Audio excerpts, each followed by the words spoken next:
देखो, आपके ब्रेक्स दो तरह के हो सकते हैं। एक तो वो ब्रेक है जो कि ट्रूली ब्रेक है, कि आप कुछ एक्टिविटी कर रहे थे तो आपके बॉडी और माइंड इन्वॉल्व था, अब आपने ब्रेक ले लिया, इसका मतलब आपने बॉडी और माइंड को इन्वॉल्व करना बंद कर दिया एक्टिवली। ठीक है, और अभी आप शांत हो गए, है ना, आप स्टिल होकर बैठ गए। ठीक है, ना कि ये कि आपने एक टास्क बंद किया लेकिन आप दूसरा टास्क कर रहे हो। जैसे आपने एक टास्क बंद कर दिया लेकिन फिर आपने दूसरा शुरू कर दिया, जो कि आपको लग रहा है कि वो रिक्रिएशनल है।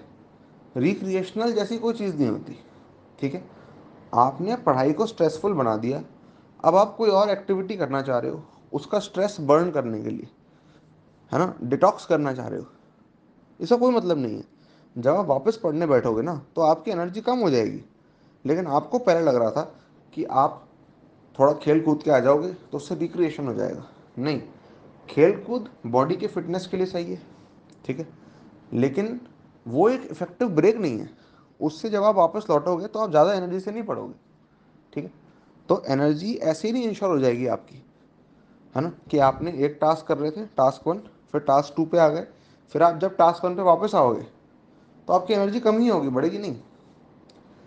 तो उसके लिए आपको ब्रेक लेना होता है। अब ब्रेक क्या होता है? ट्रू ब्रेक क्या होता है? ट्रू ब्रेक होता है जिसमें रेस्ट होता है। आपने अपने माइंड को इन्वॉल्व किया पढ़ाई में, अब आपको आंख बंद करके बैठ जाना है और बिल्कुल स्टिल बैठ जाना है। उससे ट्रूली आपका ब्रेक होने वाला है। कोई और चीज़ करके ब्रेक नहीं होगा। हमेशा ऐसा लगेगा कि इससे ब्रेक मिलेगा, हमेशा ऐसा लगेगा कि इससे कुछ बेटर होगा, लेकिन एक्चुअली होगा नहीं।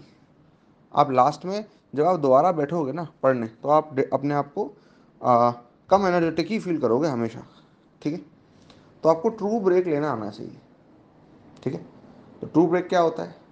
आप कोई योगिक प्रैक्टिस कर सकते हो, है ना, आप रेस्ट कर सकते हो, आप नैप ले सकते हो, राइट, आप आंख बंद करके बैठ सकते हो स्टिल, स्पाइन स्ट्रेट करके आंख बंद करके टिक कर आराम से बैठ गए, और कुछ इन पर्टिकुलर नहीं सोच रहे। दिमाग में चीज़ें आ रही हैं लेकिन आप उन्हें इग्नोर कर रहे हो, है ना, या जैसे आई हैं वैसे चली जाएंगी। ठीक है, सिंपली वो आपको मैटर नहीं कर रहा। ठीक है, आपको उसके अंदर कोई चेंज नहीं करना, आपको सिंपली बैठ जाना है। तो यहाँ से आप ज़्यादा एनर्जेटिक होने वाले हो। ठीक है, या फिर ब्रेक में आप ऐसा कर सकते हो कि आप ऐसी एक्टिविटीज़ कर सकते हो जो कि ट्रूली रिफ़्रेशिंग है। जैसा कि जाओ थोड़ी सी सनलाइट लेके आओ, अगर सनलाइट की कमी है तो, है ना, और अगर सनलाइट इनफ हो गई दिन में तो फिर जाओ चलती हवा में थोड़ी देर वॉक करो और वापस आओ। ठीक है, मे भी ऐसा हो कि आप वर्कआउट कर लो, वर्कआउट के बाद आप जो रेस्ट करने जा रहे हो वो आप बेटर कर पाओगे। जो कि जब आप एक बार वर्कआउट करते हो ना तो बॉडी भी आपका साथ देती है रेस्ट करने में, है ना। अभी क्या होगा कि बॉडी आपने यूज़ नहीं करी है, माइंड आपने यूज़ कर लिया है, तो जब आप रेस्ट करने जाओगे तो माइंड थोड़ा थोड़ा रेस्ट की तरफ जाना चाहेगा, लेकिन बॉडी क्योंकि एक्टिव है वो जाने नहीं देगी उसको रेस्ट में। तो आप अगर पढ़ाई कर रहे हो और ब्रेक में आप 10 मिनट दौड़ लिए या आपने कुछ भी ऐसा कर लिया जिसमें आपकी बॉडी अच्छी खासी यूज़ हो गई, अब आप जब रेस्ट लेने जाओगे, जब आप 15 मिनट लेटोगे, तो फिर आप बहुत ज़्यादा एनर्जेटिक हो जाओगे पहले से, जो कि तब आपको ट्रू रेस्ट मिल चुका होगा।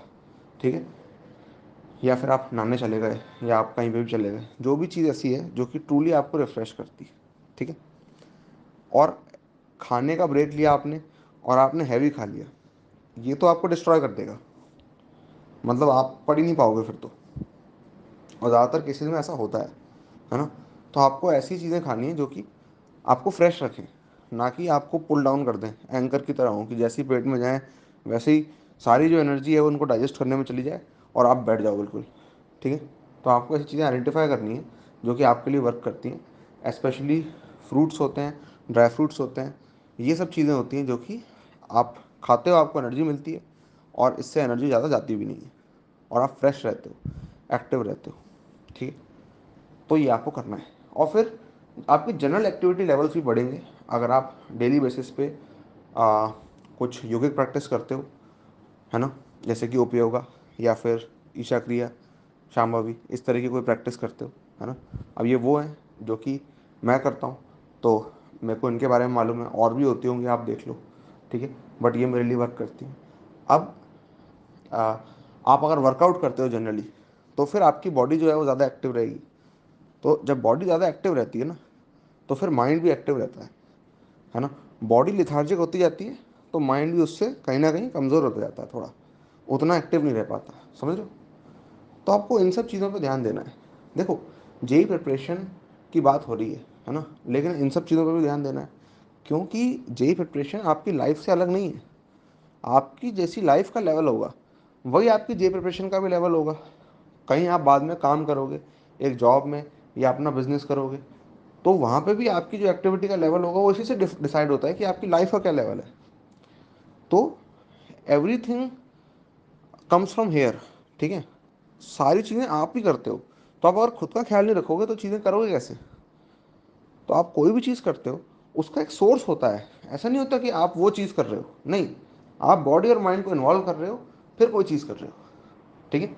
तो हर चीज़ में बॉडी और माइंड को सही रखना हर चीज़ का पार्ट है। अगर आप उसे सही नहीं रख रहे हो तो आप, इसका मतलब आप काम भी ठीक से नहीं कर रहे हो, ये बात ध्यान रखना।